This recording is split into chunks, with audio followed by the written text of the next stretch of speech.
We have ventured far and wide to many places across the galaxy, and now, taking our long journey through obtuse hyperoutes from the Ring of Kafrene, we finally reach one of the oldest and most sacred locations in the galaxy, the Moon of Jedha. Located just over the border of the unknown regions upon the western mid-rim, this now isolated moon is steeped in ancient history and spiritual significance. The cold desert is a barren expanse of sand and stone, shaped by millennia of harsh winds and searing heat.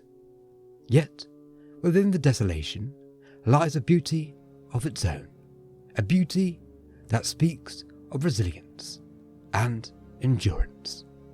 The ochre hues of this planet's surface, contrasted against the pale blue sky, create a landscape that feels both ancient and ethereal.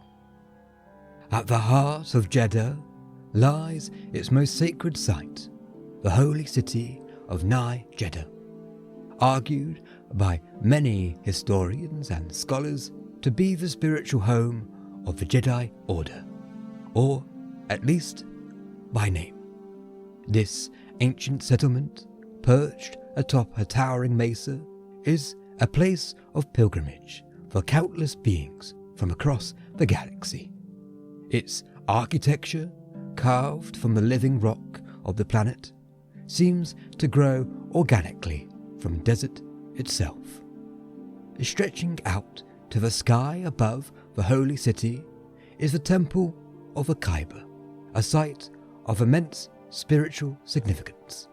This revered sanctuary, dedicated to the Force, is said to once house ancient relics and knowledge before the occupation. Its towering spires reached skyward, a physical manifestation of a deep connection between the material and the metaphysical. For centuries, Jedha has been a destination for those seeking enlightenment, understanding, or simply solace. Pilgrims of many religions and most species and creeds travel great distances to walk these sacred streets and to feel the unique energy that seems to permeate this place. It is said that the Force flows strongly here. Its presence is almost tangible. Beyond the holy city, the deserts of Jedha are dotted with remnants of civilizations long past. These ruins, weathered by time and the elements, whisper a history both rich and enigmatic. Obelisks, carvings, and statues stand as silent witnesses to the countless generations that have come before, each adding their chapter to Jedha's story, from its cooperative founding to its tumultuous holy war and its quiet exile into a distant pilgrimage. The streets of Jedha are filled with scholars, traders, and pilgrims, such as the Brotherhood of the Beat-Fix Continents, the Clan of the Toribota, and the Guardians of the Wills. But within the air, filled with the scent of incense and spice, the murmurs of prayers, and the hum of commerce, is a taint of oppression, tension, and fear. The holy city of Jedha, once a sanctuary of spirituality, now endures the presence of Imperial forces. Under the shadow of a star destroyer, transports laden with soldiers and machinery descend upon the city, their mechanical forms a stark contrast to the organic beauty of the ancient architecture.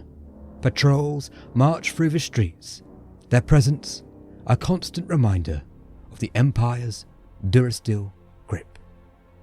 Entire sections of the holy city has been reduced to rubble, their sacred architecture turned to dust in the wake of relentless Imperial retaliation against Saw Gerrera's partisans and members of the Guardians of the Wills. Massive mining operations scar the desert. Imperial officials oversee the extraction of kyber crystals. For what purpose is unknown. The hum of machinery and the shouts of overseers echo across the barren landscape, drowning out the once sacred silence of the desert. Any text, statues, or reminiscent talks of the once fabled Jedi Order is erased, torn down, or silenced. Talk of resentment of the Imperial occupation is met with arrest, the threat of servitude, or execution, all without a just trial. I came to Jedha to explore a historical landscape rich in religious and philosophical lore, to find some tranquility in a coexisting habitat of ideals and tradition. Instead, as with most places in the galaxy, the Empire has ripped the very soul of these sacred places to feed its insatiable greed. I must now leave this pillaged Holy Land with a bitter taste in my mouth. I fear the once welcoming streets of prayers and chants are about to be muted by blaster fire, explosions, and the cries of innocents caught in the crossfire. Cries, I fear, that will echo across the stars.